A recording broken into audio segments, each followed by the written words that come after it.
Hey guys, this is Crystal here, opening up the second part of our Sasuke 42 podcast. Yep, so the first part was edited by David, this one's being edited by me, and it's a little bit longer, but this is how we decided to split it up. And yeah, just letting you guys know if you haven't seen part one, this jumps right off that without any kind of intro or anything, so that's what this is. Watch part one if you haven't already. There isn't really much more to go on about, so enjoy. Let's move on to stage two. Oh god, we are already like 50 minutes in. God, what? Seriously, what? I'm not joking with you, Crystal. We are legitimately 50 minutes in. What the fuck, girlfriend? My god! We have too much to say about these people, man.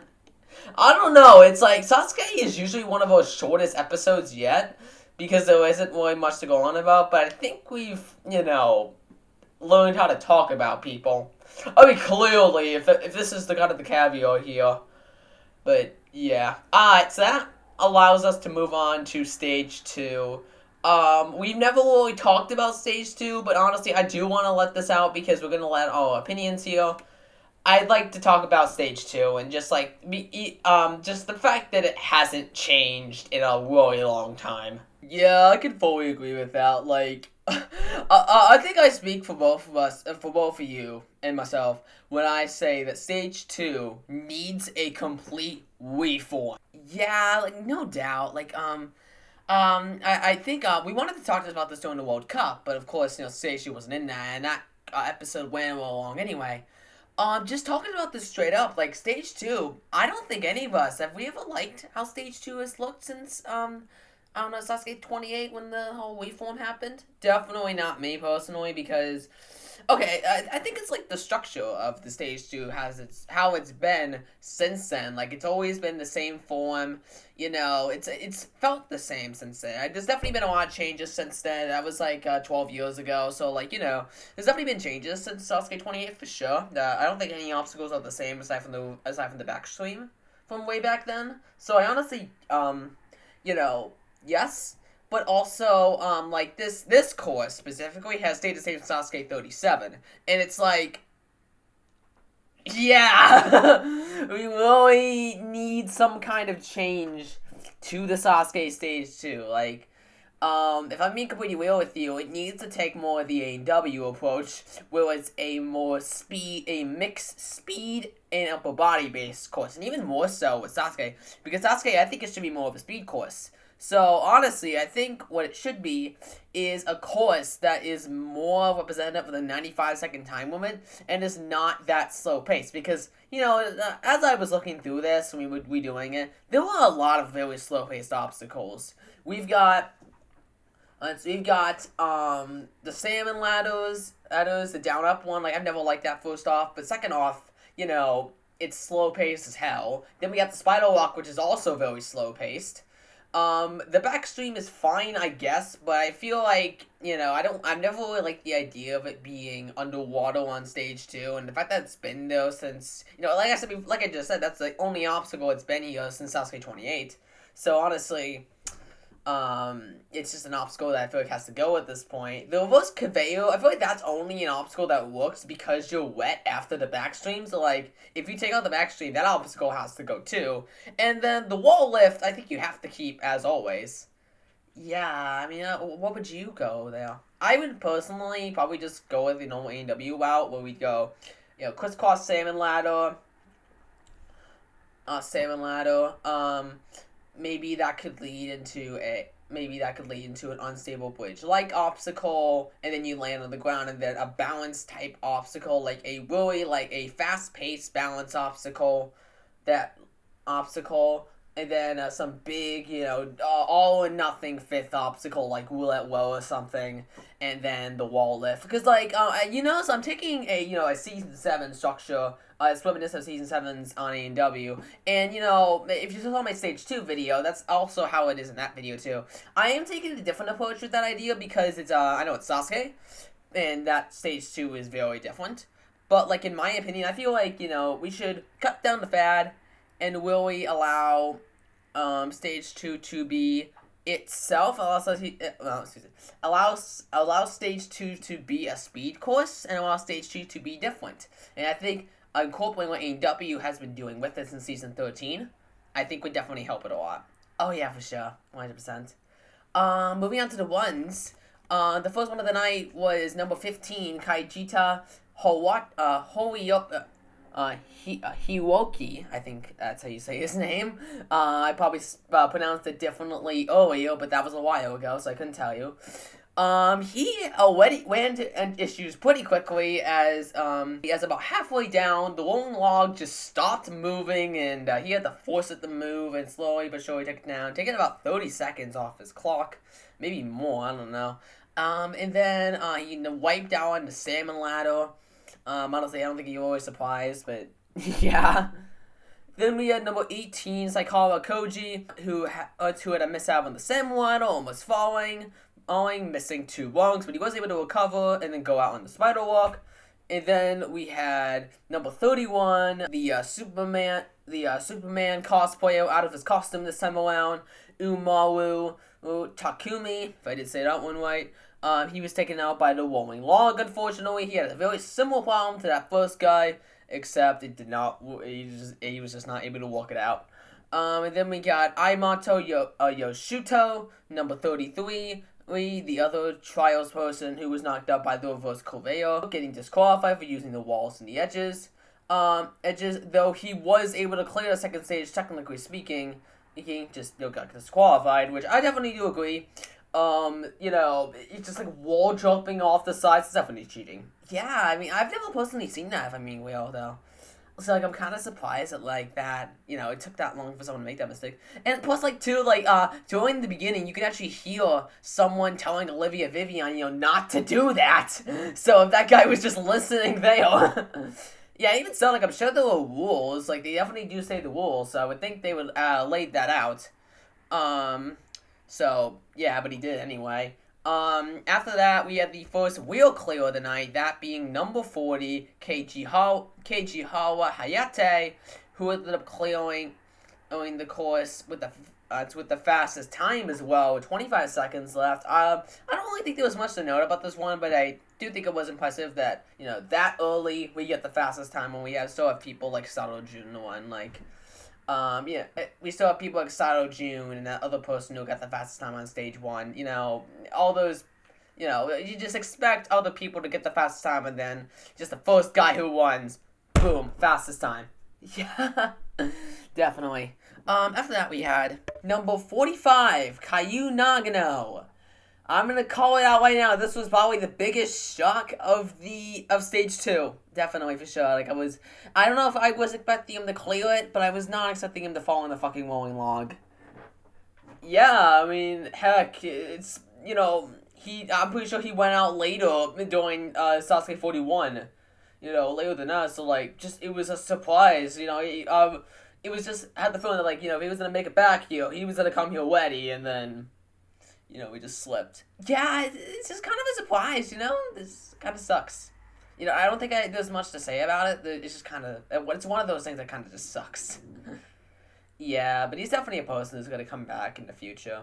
Oh, fuck yeah. Like, it's like, I remember, I don't remember if we mentioned it earlier, but I think they were talking about doing the earlier part of the podcast when they...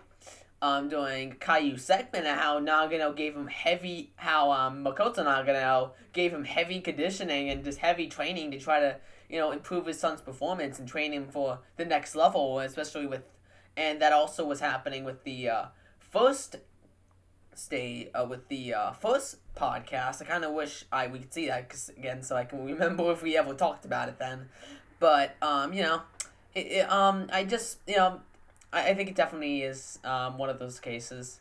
Oh yeah, for sure. We already mentioned this earlier, but A&W doesn't have a competitor like this where they're the son of another ninja, unless you're watching Ninja Junior. There's a couple proteges here and there, but a legitimate biological son, we haven't seen that. Where it's one ninja competing in one era and the son is competing in the next. We haven't seen that. The closest we've seen is, I guess, the Beckstrands. Yeah, definitely. The Beckstrands, it's yeah. To be completely fair, I recently found out that Brian Beckstrand first competed in Season 8, which is a lot longer than earlier than I expected. But at the same time, though, like that was season 8, like, and he's not really a well-known competitor back then. Back then, he was just any other ninja.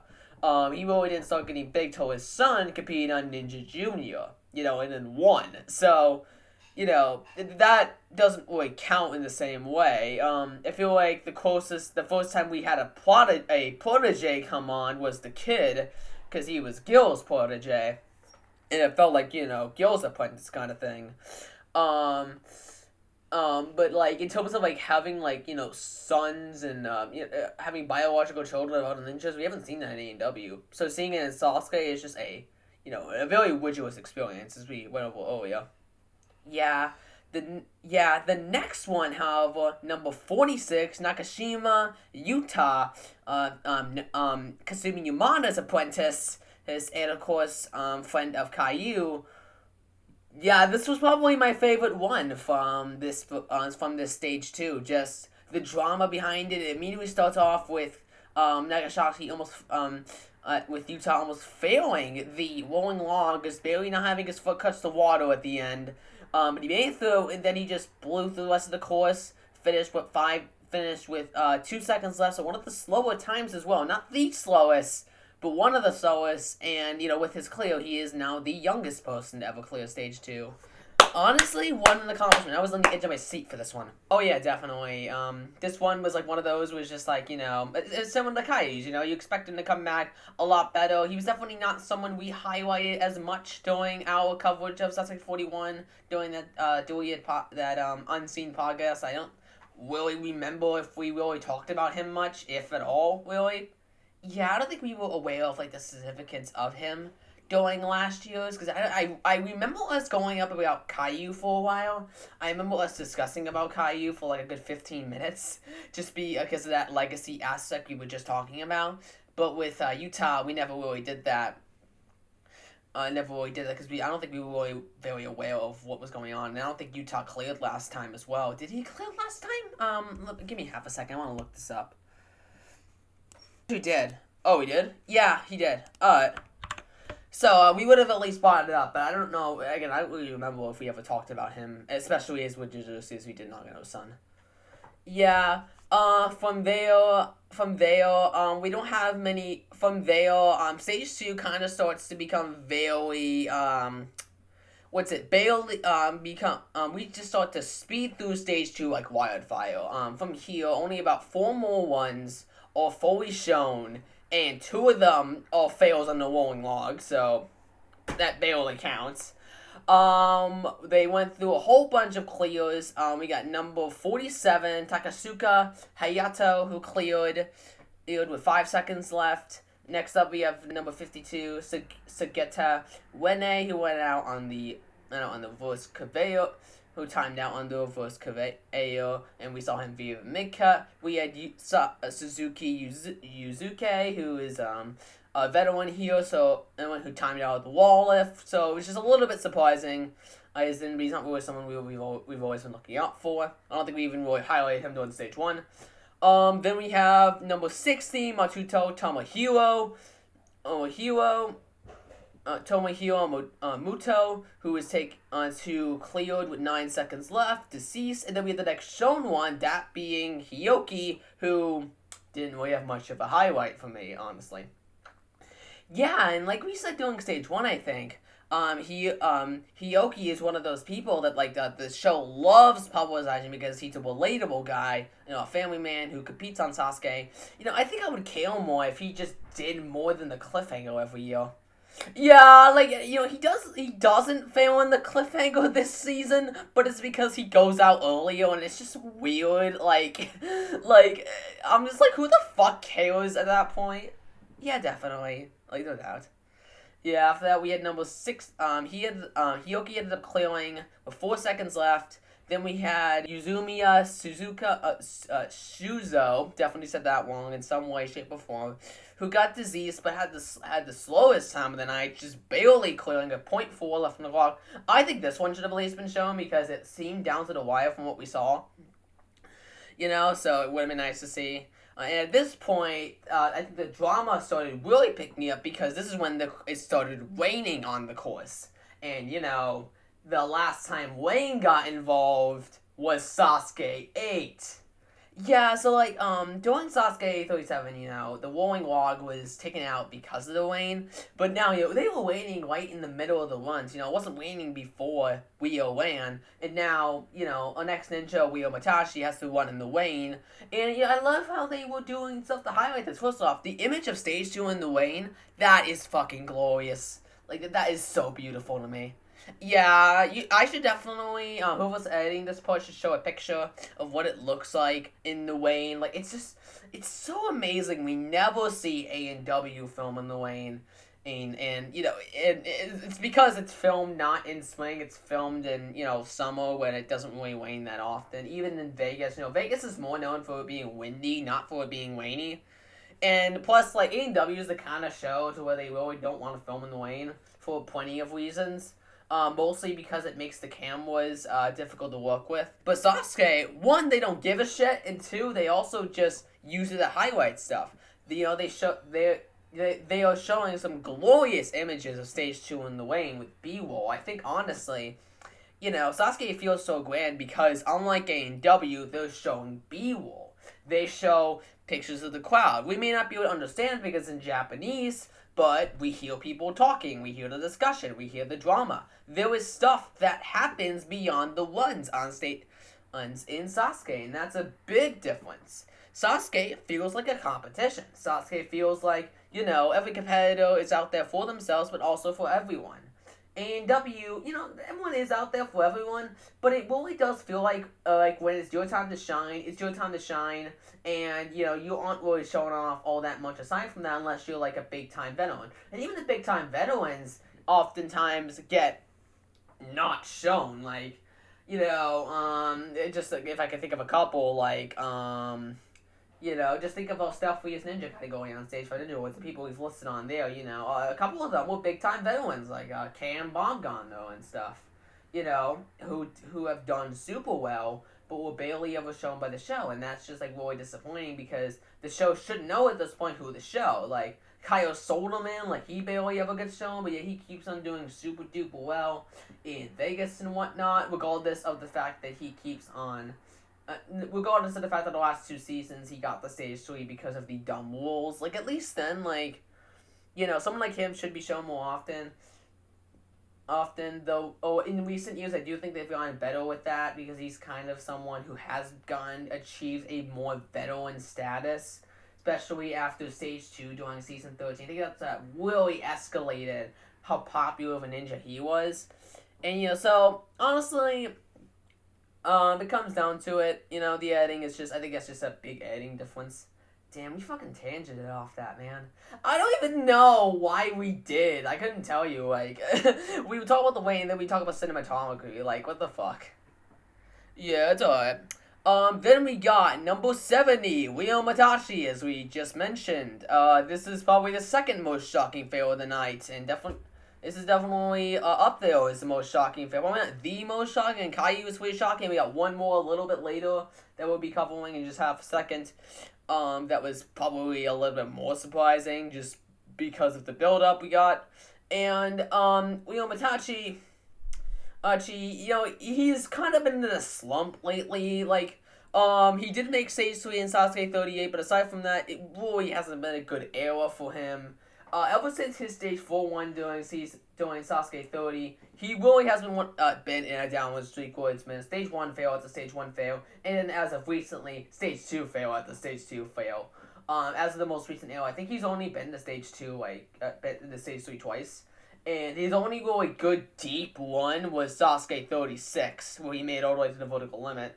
Aside from that, it's just been a disappointing fail after disappointing fail. And, Rio, he's one of the most inconsistent guys out here, and, it's just crazy to me. Yeah, this is a guy who's, went to Stage 4 in one of his first years of achievement. I don't know if Sasuke 27 was his rookie year, but, this is a guy who went to Stage 4 during one of his first years on the show, and then a couple years later got back there, and now he's just in a slump. We know he's good, but he's just one of those inconsistent people. He's also done really well in USA vs. the World and A&W during that time frame as well. I don't really know what's with Rio in terms of his inconsistency. Yeah, I think this time you could kind of try to blame the Wayne on it because it did look like he slipped pretty badly and it was because of the Wayne. But, like, it's not like he was the only one either. He was, aside from only one either, there's a couple more rolling log fails that definitely made the rolling log a lot more effective, what the Wayne did. But at the same time, though, it didn't really seem to affect much because we still had a whole bunch of clears we were about to go over. Yeah, next up, we got a whole bunch of deceased ones to run through. So we're going to be doing them at a decently fast pace. We'll try to give everyone that had notable things to mention, some decent showtime. Starting with number 71, Hitoshi Kano. It's so good to see him back on stage 2, but he gets like 7 seconds of fame as he times out on the reverse conveyor. And just the defeated look on his face when he realizes, yeah, I fucked up, didn't I? And then he just goes into the water because of the way that obstacle works. Oh god, that hit me. Yeah, like, come on. Like, seriously, we talked about doing stage 1, but I kind of really should have been given the comeback season treatment. And same with the next guy, Shinsuke Nagasaki. Yeah, like, both these guys, Shinsuke, he went out on the rolling log, which was kind of just a surprise. Same with the guy afterwards, Sato Jun, like, 3 notable veterans who we were really hoping to see move on, out very early. Kano was a little bit later than the others, but, still, like, kind of surprising. Sato Jun was definitely the biggest surprise for me out of these 3, just because he's a guy who's getting to stage 3 the last couple of years, and he's one of the most, well-known guys, so it's just kind of surprising to see him go out on the rolling log. It kind of made me feel like, not remember that, like, he competed at all. Like, I was just like, where was he? And it was just like, I think it was fast-forwarded both times on stage 1. He was shown, and then, first obstacle here, and there's not really given much fanfare. No wonder it wasn't no wonder I completely glossed over my mind, though. Yeah, I don't know if I mentioned this during season 16 when we talked about the finale, but that's another. I had a similar situation with that with Austin Gray. Generally with that one, I completely forgot that Austin even ran on stage 3. I forgot they showed it during the first episode. So I was waiting for the second episode to see it, and then, we never saw it, and I was just like, what the fuck? Actually, no, that was season 15, I just remembered. Oh, wait, I do remember that, yeah. Yeah, I think you did mention it during that podcast. Yeah, but anyway, just similar to that, when someone doesn't get shown for a while and then, it all of a sudden happens, you just don't, you get kind of surprised. You kind of just forget about everything. And so sometimes, with a show like this, everything runs together in your head. Sometimes things just run together in your head. Oh, fuck yeah, like, especially because I don't know what we're about to see with all the fast-forwarded clears we're about to have to run through, like, yeah, definitely. After that, we had the final fully shown one on stage 2. Not the final, but, like, really what kind of counts as the final. Number 76, it's Awaki Nayuki. Now, if I'm being completely real, aside from this one being kind of fast up to the wall lift, if I'm being real, I couldn't tell you why they decided to show this one over a lot of the others. Yeah, like, seriously, like, it's like it's like the editors are aware that this show, that stage 2 needs a redo, but, like, the producers aren't, or something like that. You know, it brings up a theory of mine that I have about stage 2, and about Sasuke in general. Over the last couple of years, I've been hearing about how the budget was much down over the last couple of years. I have a very small hunch that, like, the budget for Sasuke, I have a very small hunch that, like, Mount Midoriyama was constructed once during one of the years, and then just left up there, and that's why we haven't seen a redo in quite a while. Yeah, it was probably done during COVID or something to cut down costs. Well, like, it was like, well, we'll build it one more time, and then we'll take some measures to make sure we can just keep the property up. And then, that way we can have the course just always there. And, I think that's why, the course still looks as grand as it used to, I think it's why the course still looks the same. And that's fine, that's an advantage it has over A&W where, like, the Vegas course, it's always had to be tailed down. Aside from seasons 15 and 16, which had very minimal changes because of the situation, I think it's a reasonable explanation for why, stage 2 has never gotten a renewal. that hasn't really gotten much change to it since the UG's total victory all those years back, and it's always remained that same structure. And it's a good reason why stages 1 and 3 have remained pretty samey. Stage 3 I think is the exception because stage 3 is the kind of stage to where they've been keeping it the same until they think like, hey, this is when it needs to change, so they change the cliffhanger or the vertical limit. And if I'm being completely real though, when we get to stage 3 I'll talk about it. We can talk about it, but like, there really aren't that many things you can change. Not really, no. Not really. And yeah, we'll get there, but yeah. Where were we at? Awaki, yeah. So Awaki cleared with 11 seconds left. We didn't mention it. It was a speedy one, but again, they slowed down a lot of the wall lift. Then we had a couple more fast-forwarded clears. We had Tasahiro Tada, who I think should have been shown at this point, but whatever. Cleared at 13 seconds left. We have Miyoka Ryozuke, who cleared with 6 seconds left. And finally, Yamamoto Kaitoro, another one of those well-known veterans who cleared with about 5 seconds left, leading up to probably the most anticipated one, and probably, if you don't want to call Caillou the most shocking fail on stage 2, it probably will be this one. Number 85, Olivia Vivian. I think this one had hype because they didn't show her stage 1 one, which I think should have been shown in the first place. But, this made me think, well, she has to clear here because they're showing it. Like, why wouldn't they go through the effort? Because, it's pretty big to see a woman on stage 3, and Jessie Graff's the only one to do it. I think it'd be huge. And plus another foreigner as well. Out on the rolling log. She made an effort to stay on. She, peeled off of it. But then peeled off of it and tried to swing off it. She just barely cleared to the landing pad, but she was half on it, half not. She tried to save it. I don't know if her hair getting wet would have disqualified her if she was able to save it, but either way, she still fell back in, and a very disappointing end. Yeah, I really hope they give her another shot and allow her to come back. I think they know from her stage 3 window in the World Cup that she does have a lot of potential on the show. I think it's really disappointing that Olivia never got any kind of showtime during this tournament, just because, I personally say she was the big foreign competitor this time, I guess we still had Gil, but, clearly they didn't bother to show him, so, Vivian was obviously going to be that person for us, and then they give her nothing as well. Yeah, and that right there is the final one they showed on stage 2 in full. And again, she went on the first obstacle, you really can't really call it that. The next couple ones, the next 1, 2, 3, 4, 5, 6 runs were all fast forwards. We have and they were all clears. We have number 90, Leon Cheriff with a clear of 8 seconds left, the majority competitor from France. We have Daniel Gill's clear. Kind of annoying that was the case, but yeah, a clear of 10 seconds left. We have Tomohiro Kawaguchi clearing with 6 seconds left. Yamamoto Yoshiyuki clearing with 9 seconds left. Yuji Urushihara clearing with 4 seconds left. And finally, Yusuke Morimoto clearing with 11 seconds. This leading to 16 total clears and another break at the fucking record. Yeah, I don't remember we ever brought attention to the fact that there were 15 people in stage 3 last year in Sasuke, which broke the record of 12 from the previous season.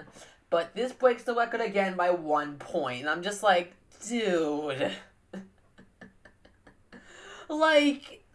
If you want any stats to show that stage 2 needs a renewal, have it be that. The fact that the record is broken, 3 times in a row the last couple of tournaments, I like how AEW took, 22 athletes compared to the previous record of 8 as assigned to renewal stage 2 in a better way, leading to only 4 clears. I like how AEW took that as a sign to renew the course. I think Sasuke should absolutely, even if it's a minimal, I'd say just take out that fucking salmon ladder. If you're gonna take out anything, take out that fucking salmon ladder. It needs to go. Give us a crisscross salmon ladder or something completely different. the Sam Milano Naboa let me look it up here. Like the Sam Milano Naboa Nabui Kadawi, that thing needs to go. It's so slow. It's so sluggish. Just like you said during your stage 2 video about a year ago at this point, the down up Sam Milano is a sluggish obstacle. It needs to go. Yeah, it definitely for sure.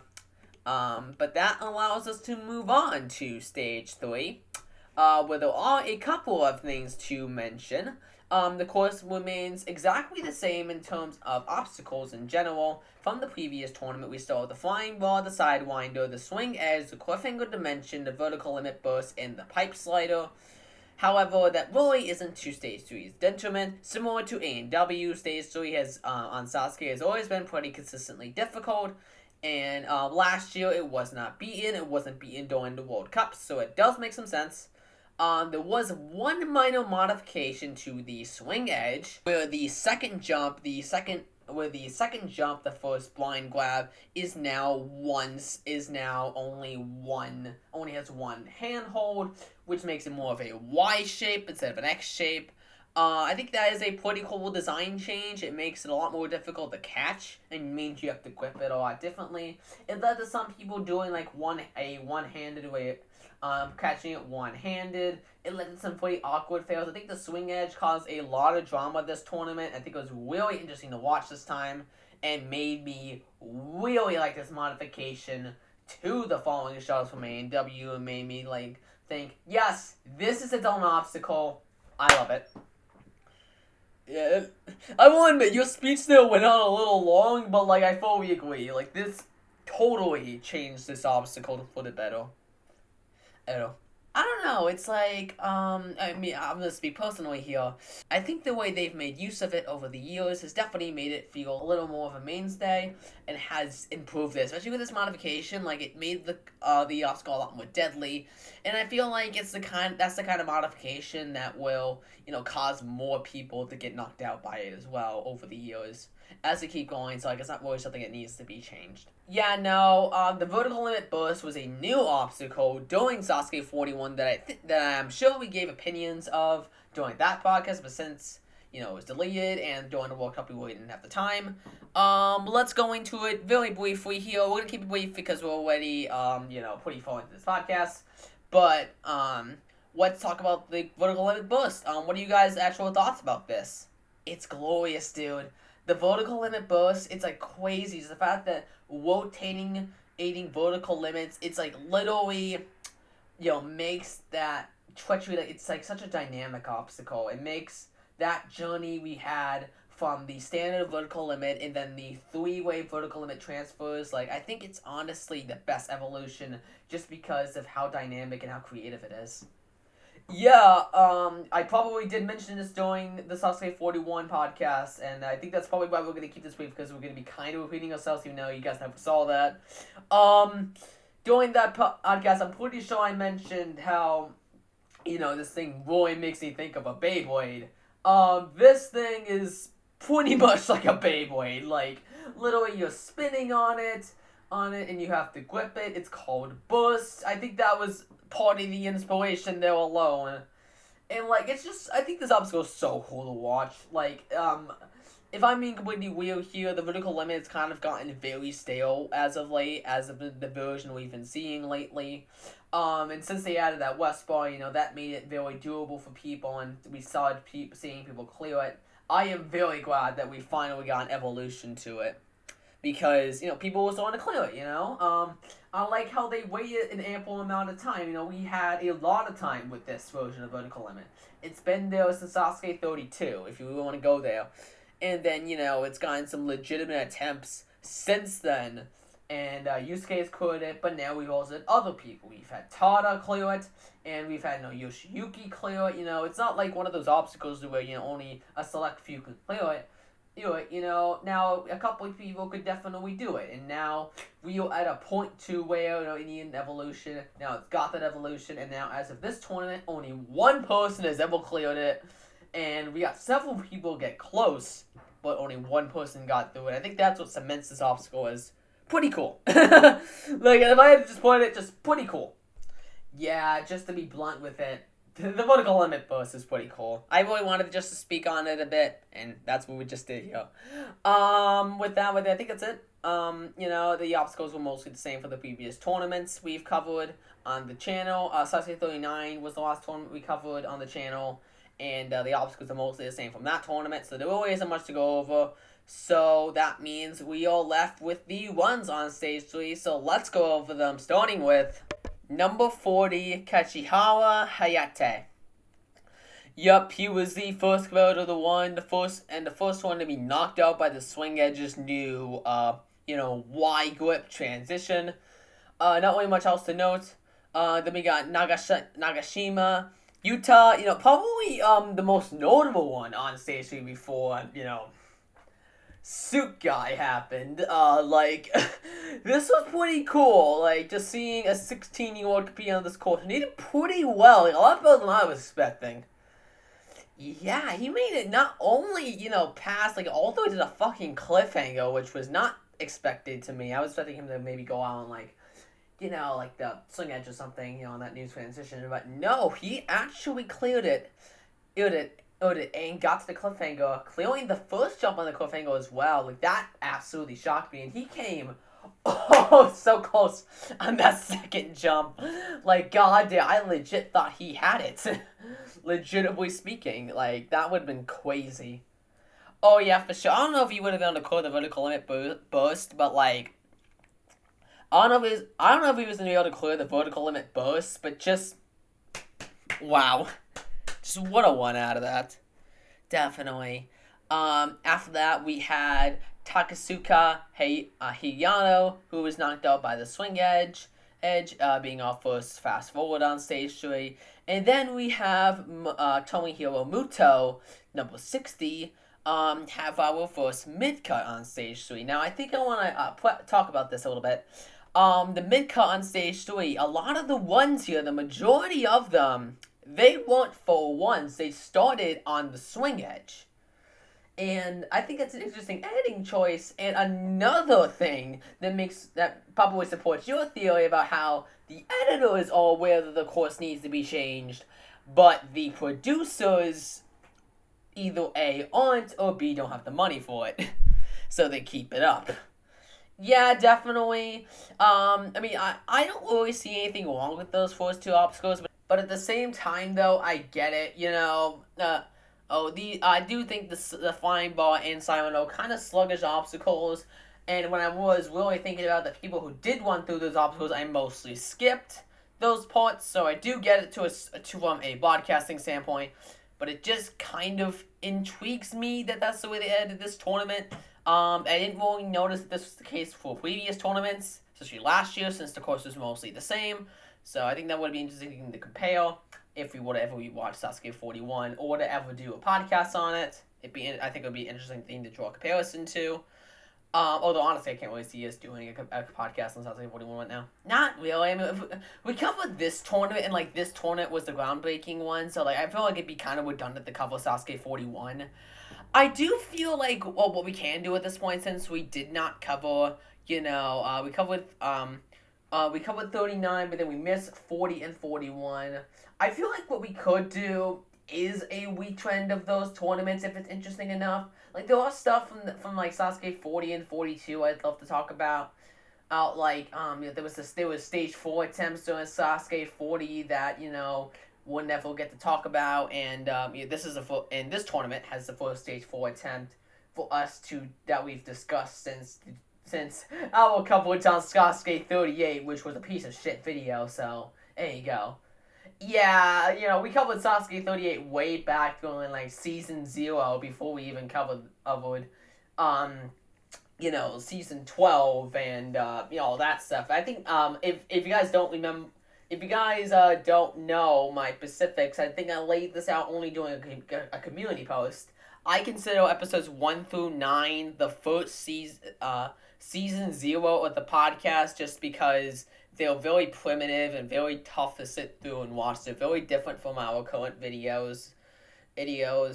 mostly in terms of us finding our footing, as well as just style in general. I remember for the Sasuke 38 podcast, I remember I did very minimal editing as well. So, if we ever go to, if Crystal ever goes to, we edit that together for, I don't know, some kind of compilation thing. We've had talks about, doing a re-release of Season 0 as one big long video with some editing here and there to make it each individual episode more watchable.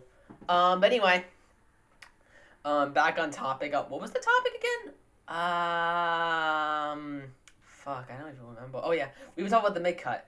Oh yeah, right. We were just talking about and we were talking about the previous Sasuke. Okay, got you.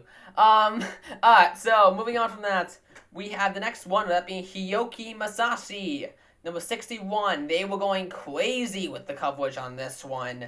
They were really showing how Hyoki has fallen another cliffhanger. Every single tournament he's competed, he's fallen 30, 34, 35, 36, 37, 38, I think, 39, 40, 41, and now coming into 42. There was a lot on the line. Aside from Sasuke 36, every single one of those firsts is also on the first transition, not the second. So, honestly, it's the kind of thing to where, it would be a kind of big moment if he did clear it. He didn't even get the chance this time, though, as he was taken out by the modified swing edge with the Y grip. Kind of disappointing, I guess, but, Hyoki's one of those ninjas I've stopped caring for because his ones are so nothing nowadays. I think he's kind of a guy to where, we know who he is, but, I can't really say I care for him anymore, and I don't know what would make me care for him at all, really. Yeah, even if he got, one, really interesting one shown, I think even that, unless you, break through and, get the stage 4 or something, I don't think anyone's really gonna care. Not that much. No, he's one of the, yeah, definitely for sure. He's also one of the older competitors as well, who's still in the competition. Him and Yuji are the oldest people still getting to stage 3, so that's definitely something to think about. Next up, we had number 69, Yoshimiya Shuzo, who was knocked out by the Sidewinder, being fast-forwarded. Then we had Owaki Nayuki, who was knocked out by the Cliffhanger Dimension. And then we had some real drama, Tasahiro Tada. Oh my god, this one. Yeah, this one started on the swing edge, one of the mid cuts. Don't worry, a majority of those are, so we're not even really gonna bring it up past the first time we brought it up. But anyway, he ended up having not only a very tight save. I'd say not only being the first person to use a side grip on the Y grip, which was an interesting idea, but I do think can work because you were completely dodging the hard part, being the the blind grab. You're just going sideways. Since that's allowed, I can see that being a lot easier of a method. You have a smaller grip to go for, but I can see that being a better method. After that, he then had a reminiscent of Naji one-handed save on the next jump, and almost getting disqualified. I kind of wonder, I was thinking, did that look like he got disqualified? And, it brought me back to, Nagano's disqualification on Sasuke 17 on the, Shin Cliffhanger. That was 18. But, that quiz disqualification, I'll show it on screen so you guys know what I'm talking about, because it was a while ago at this point. At this point. But it brought me back to that moment because it was just he touched the support beam and and he made it otherwise. I think the only reason why they ended up letting him go was because his hand immediately popped off and he probably would have made it regardless, but it was just some interesting drama to look at. Oh yeah, definitely. I think it is a little weird to see, but I think it's cool to have something happen during Tano's one to force them to show it. Since even when he's the last ninja standing, they don't give him shit nowadays. So yeah, it'd be nice. Yeah, he was since Sasuke 36, he's been a rising star, and they haven't really been giving him the proper showtime. But I think he deserves it because he's been to stage 4 twice, and he was the last ninja standing on Sasuke 39. He definitely deserves it. Then we got, oh man, John, I know you've been excited for this one. Miyoka Wizuki, also known as Suit Guy. Yeah, this is definitely, like, it's kind of unfortunate that this guy will be forever known in my head as Suit Guy, despite everything. Like, I want to learn the name Ryo Suke as much as the next guy, but, like, he wears a suit. Like, what else do you want me to call him? Like, I'm going to default to Suit Guy, and now this is probably the most eventful one on stage 3. I know, the shocker. The not only probably the person who came the closest to clearing the vertical limit burst alongside Yusuke last season. Now it all came together for him to clear it during this season by the skin of his teeth. Wow, this is just like exhilarating to watch. Yeah, I think I want to point out, like, the way he did it. He had one hand on one side when it flipped, and as it flipped, the other side barely hung on. Like, I think in one of the alternate angles, you can see one finger come off, and then another, and then he's left with just his pointer finger and his thumb hanging on by the skin of the teeth on that second one. And that was the difference maker right there. He was able to hang on and make the transition and become the first to clear the vertical limit burst. There was music playing. That was a big fucking deal. Yeah, like, that was huge, if I'm being completely real. Awesome to see. Probably the best moment of this tournament by far. Oh yeah, like, that's gonna be the moment that shines through and, like, makes the list of best Sasuke ones in history. Like, oh my god. Yeah, I think, especially speaking, that breakthrough coming from him and not Yusuke, and Yusuke not even being able to replicate it during this tournament, that makes this one even more of a revelation and more of a, this is so awesome kind of thing. Yeah, I think it is also cool that he can say he's the only person to ever clear the vertical limit burst right now. And I do hope that other people join him next tournament, but I think it is cool to see, only one guy be able to do it. I think that makes his Cleo even more special than what he was on a solo level. Yeah, definitely. Speaking of which, yeah, he cleared stage 3 after getting the vertical limit burst.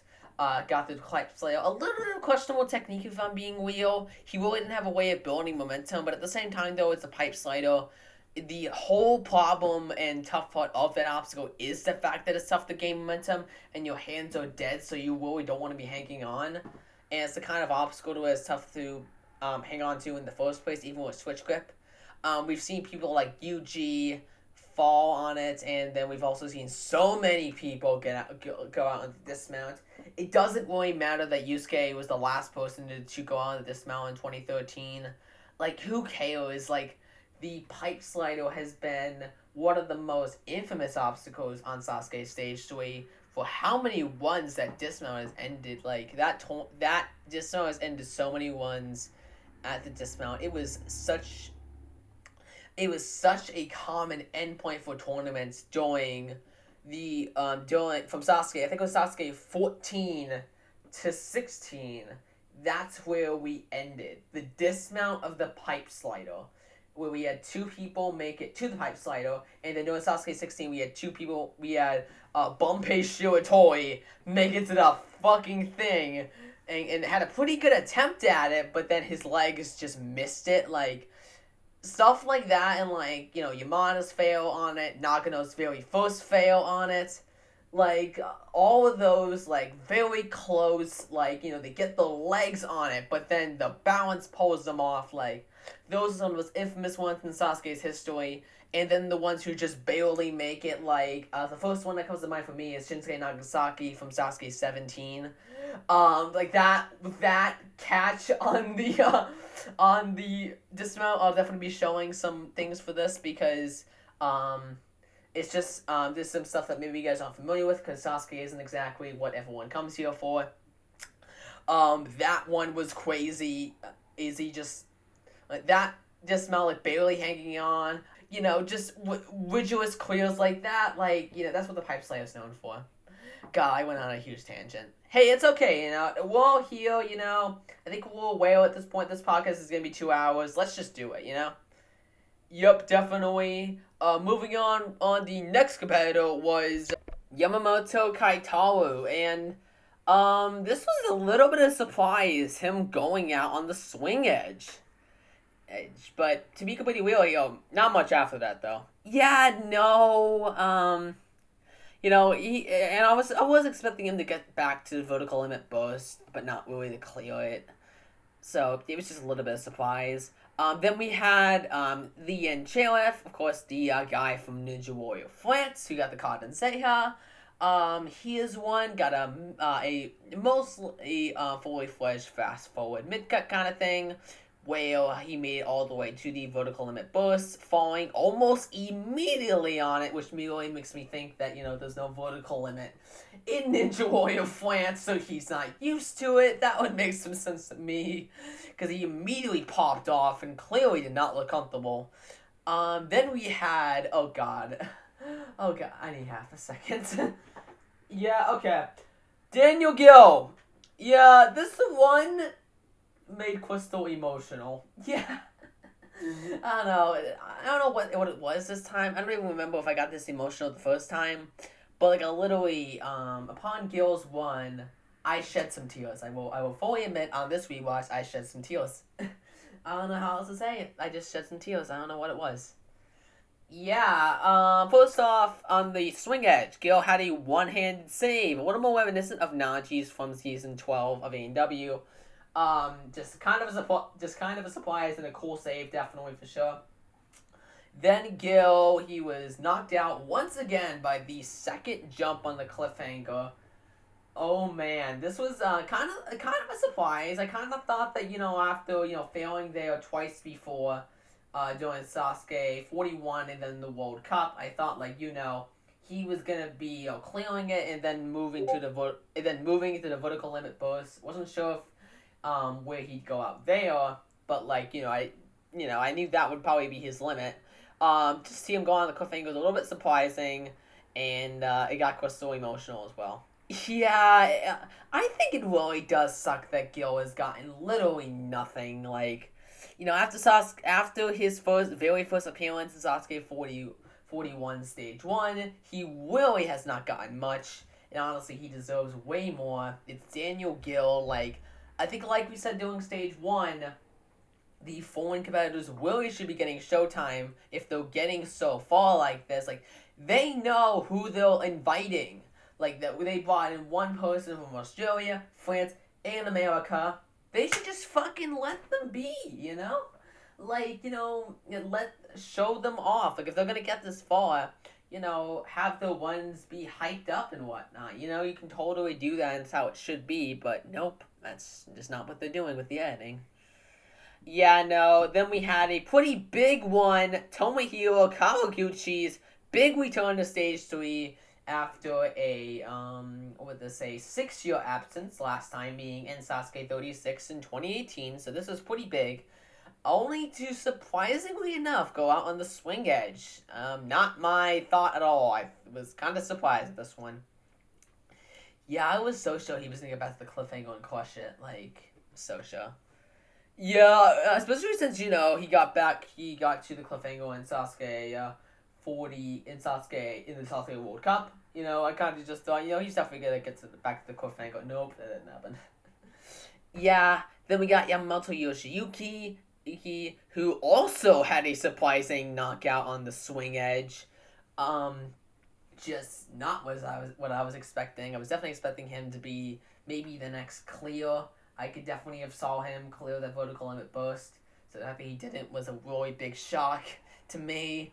He didn't make it there. Then we had Yuji Ushihara, who unfortunately had a kind of unremarkable one with not much to note, going out on the cliffhanger, though we did get quite close to catching that second jump. And then we had Yusuke. This one was kind of weird, if I'm being completely honest. Completely honest. Yeah, I was totally expecting Yusuke to do super well and clear. So the fact that he worked really well beforehand. First off, not really much to know. On the cliffhanger. On the swing edge, excuse me. He did do like a weird like grip thing with the final X jump, where he kind of grabbed it sideways, similar to what people were doing with the Y grip. I feel like it's kind of limited there because like you're kind of meant to do the blind grab on that one. So like I feel like that's kind of pushing in terms of what disqualifies you and what doesn't, that kind of thing. Yeah. So yeah, there's that. Anyway, yeah, and then he got to the vertical limit burst as we just mentioned, but similar, and I mean very similar to his last two attempts on the obstacle during 41 and the World Cup. He made it to the final jump on the yellow zone, but just barely was not able to get his second hand onto the hold. I don't know what's with it on that one for Yusuke. Maybe it's just the fact that he's trying to move his hands instead of what Uezuke was doing with his hands. How he tried to just endure the hold on. I think that was a pretty good technique by him. We saw it in like a training video of his, and that was like you could tell he was already practicing it to go that route out. So maybe it was just that different approach. But at the same time, though, like it feels like at this point Yusuke should have been able to get it. Yeah, I mean, we covered Sasuke World Cup, just last episode, and just 2 episodes ago at this point, and it was like we were talking about it. It was, and we really were saying that like he really looked like he had it. He really looked like he was waiting at next one. He was gonna crush it, and then he just didn't this time. Again, it's weird. Yeah, totally unexpected. But with that, we get to move on to the final stage, something that we don't often get to talk about. Especially on Sasuke, we've already talked about it once when Yusuke climbed stage 4 during Sasuke 38. But honestly, I couldn't even tell you what we talked about there. It was probably very brief. But let's hop into stage 4. And do you guys want to briefly speak about stage 4 since we never really fully dived into it here on the podcast? I guess briefly, yeah. We can go at it, right, John? We can go at it, right? Yeah. Yeah, sure, I'm down. Stage 4. Definitely speaking, stage 4 for me on Sasuke, it's always been the big one. Like, unlike AEW, where it's just a whoop climb to the top, here they actually do change it and make it look cool. As of Sasuke 40, they changed out the spiral climb, which has been there for many years, to the much superior speed climb, which I just think is very creative, a very cool form. Really cool form of doing a vertical climb. And then we have the salmon ladder, which I've always loved having a salmon ladder on stage 4. It is fucking perfect on stage 4. And then you have to have a rope climb at the end. You just have to. Yeah, like, it's not like we're against, having a rope climb on stage 4. Like, no, it's iconic. Like, I don't think you can have stage 4 without a rope climb. It's just that, like, it's just that it shouldn't be the whole thing. And the fact that Sasuke's able to mix it in with other things is, I think it's what makes Sasuke stage 4 so cool, and definitely for sure. I think it's what really makes it, like, stick out from AEW. Oh, yeah. From there, we have the from there, we have the one from number 78, Miyoka Uezuki of course, Sukai. This was quite the climb from him. I think it definitely speaks to how much endurance you need for stage 4. Like, as I was watching this one again, I was really thinking about how, like, he wasn't really comfortable on the speed climbing portion. And then on the salmon ladder, he kind of was he didn't gas out, but, like, he definitely started to slow down at those last couple runs where he needed to take more time. So I think the big thing with him for next year would definitely be building up the endurance for all that. But, like, I never really thought of how much endurance that needs from someone that stage 4. Yeah, like, I think if you go back to Yusuke's one during Sasuke 40, he barely did not get total victory again. but like, he had to like really book it, and like, I love that stage 4. You need to book it. You need to book it. I love it. Like, seriously, A&W, like, I'm sorry, I do think the time limit's tight. Like, there is a reason why there have been so many timeouts on stage 4 over the last 3 years. There's a reason why, season 14 when we had none. We had 0 out of 5. Season 15 we had 2 out of 8, and season 16 we had 2 out of 5. There is a reason why people are so timing out on stage 4. It's still an endurance test still. But here, because there's so much to it, it feels so much more like a book it kind of thing. And, it's 45 seconds, that sounds like a lot to work with, especially about the AEW is only 30, but there's so much more involved, like, a salmon ladder, it's way more complicated to climb than a rope, but then, I've always thought that transition from the salmon ladder to the rope, you have to get your legs on top of the bar, and you have literally no help, like, it's literally, you either pop up very fast and immediately jump off the bar to the rope and start climbing from there. Like, you are burning already. Like, you are already tired. And then you have to do the rope. Like, it just makes it so much harder. I need to know how Yusuke is able to do it, man. I mean, he hasn't been able to clear it, but, like, he's the only person who's been able to achieve any kind of success on this stage 4, like, in general, like, the other two people, I think it was Tada and Yoshiyuki. I'd have to go back and watch the ones because it's been a bit. But, like, I don't remember them getting that far and that close.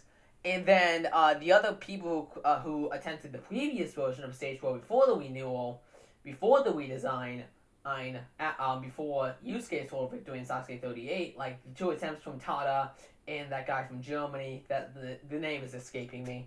But those 2 ones, they weren't even close. Like, they knocked out at the salmon ladder. Although I do think the guy from Germany probably could have won because his only issue was missing the lung. But from what I've seen of his one, he definitely looked like he had strength left.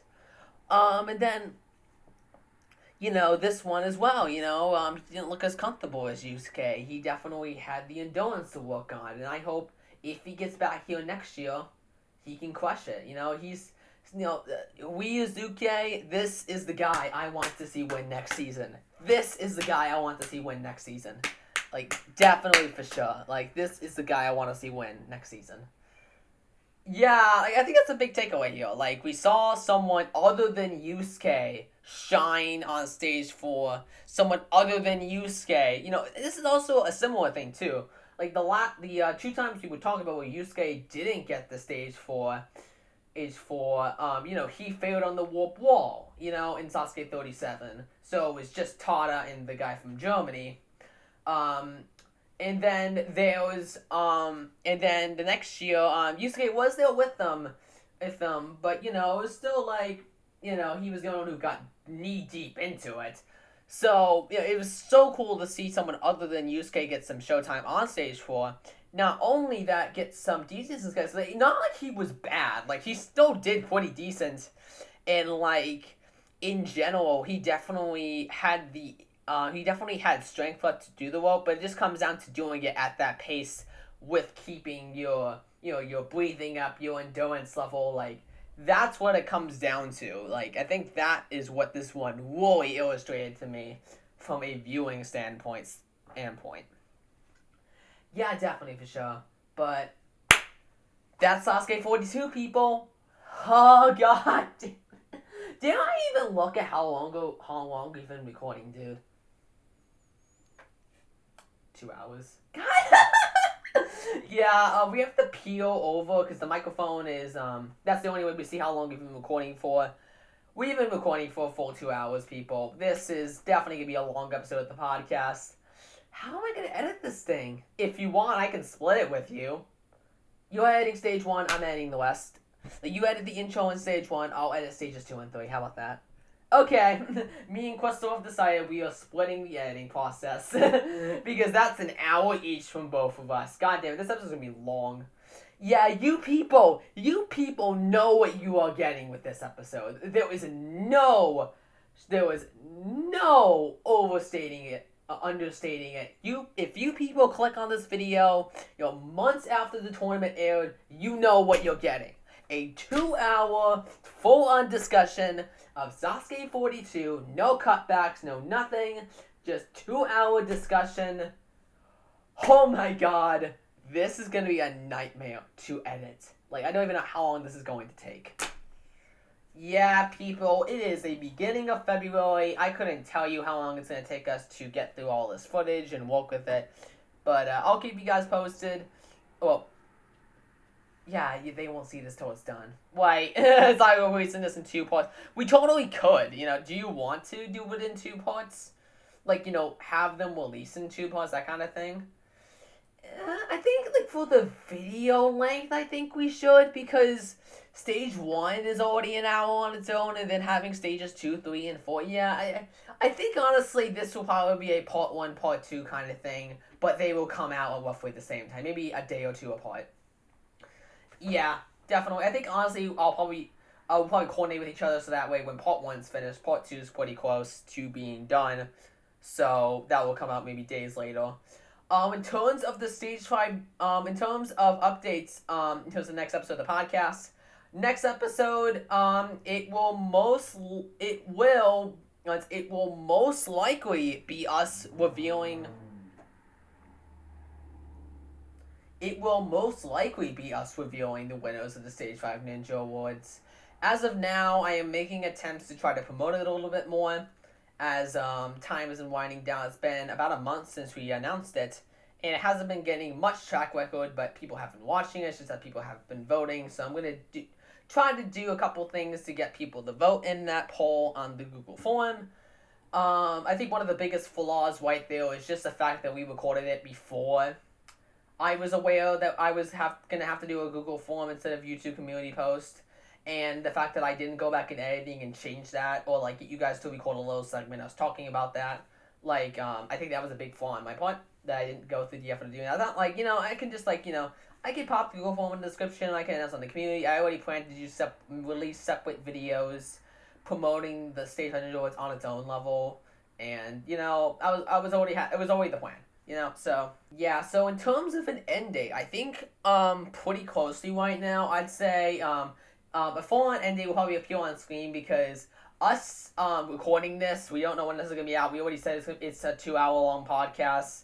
When we cut up into 2 parts, like, we don't really know how this is going to go, but I feel like a good, like, date to probably say will be early March. Like, let's say, like, around March 10th or something, I might do a little bit of a video announcement saying about the date, and when you guys can expect it to be finishing, as well as, on a community post, obviously, to get more people voting, and, yeah, honestly, that deadline, it's not that close. You guys still have a little bit of time from when this video goes up. I think that would probably be like a week or so, maybe a little less. I don't know. It depends on when this goes up, We'll get there, and I'll update the video with that in mind. And, yeah. I think with that right there, we can close off. So, thanks for watching, everyone. If you guys did stick around till the end, for the full, if we did it in 2 parts, I think we are going to do it in 2 parts. I think that would be a much better release strategy than releasing one big 2-hour podcast. But anyway, next time, as I mentioned, announcing the winners of the Ninja Awards, and from there, there is one more video to release. That is going to be a pretty special episode. We recorded, I think it was last week, was it? Yeah, we recorded a reactions to the first 2 episodes of the podcast, and that will be the first video to release after the Stage 5 Ninja Awards episode. Probably will be an end of March territory kind of episode, but we recorded it close to the anniversary. Just because the way things are going, it's going to be coming out a lot later, but that's what's down the pipeline until the episode afterwards. And then from there, I think the episode afterwards is going to be some preliminary discussion about NW17 and our high hopes, because that's something that I wish David has been saying he wanted to do with us.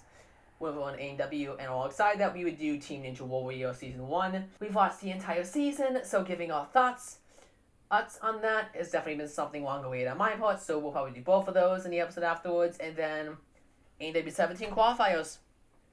I think that's how the timeline's gonna go, people, because we are coming down on May pretty quickly right now, and that's when AEW usually starts to air with the summer show. And I have no doubt in my mind the first episode is gonna premiere at the end of May, as it usually does. I don't know if there's going to be any kind of special beforehand. I don't expect one because I don't know why they would have filmed, one for from those tests. Maybe they filmed a special for the beginning, during the beginning of NW17's filming, and that's what they air first. We're gonna have to see and find out. And we'll obviously cover it. If there is a special, we will probably cover it alongside those qualifiers, just because it's not really necessarily do a full-on thing, like we said before. This whole new restructure of the podcast is going to be more of a abridged style, where we just talk about a whole bunch of things all in one and do more of a cohesive, abridged thought episode. I feel like Sasuke is really going to be the only thing that we do, in-depth like this ever for the future. Yeah. Oh, yeah, for sure. I feel like, this podcast episode was so long. I don't need to be editing stuff that is that long on one thing. But what I will say is that in the future, Sasuke will probably be the only thing we cover like this, just because doing it all in one, that's how Sasuke works. It's a 5-hour broadcast. What do you expect? But in terms of actual talking about other Ninja Warrior shows, those are going to be in a recap style, as you've mentioned previously, just because it is, just makes episodes easier to pump out. I think that's the best answer I can give you in terms of why we're changing this direction. And as long as that as well, with AEW, lack of Vegas thing, I think that really cements my opinion about us doing it in this style. There's, it's going to be kind of tough to, cover stuff AW17 when we really don't have a KO. We are definitely still going to cover it and watch it, but I think doing it on a lower scale would just make it a lot easier to produce videos about it. So that's what we're doing. Definitely. And yeah, that's it for this episode of Enjoy Podcast. Thanks for watching, everyone. Yep, as you said, I think twice now, next episode is going to be the Stage 5 Ninja Award winners. And that will probably be coming out in early March or so, in a little bit mid-March or so. And yeah, I hope you guys are excited for what's down the pipeline, as we just said as well, because I think I just announced 4 episodes that are planned. Yeah, so we will see you guys next time for the Stage 5 Ninja Awards, Ninja Award winners, which I'm pretty excited to cover too. So yeah, peace.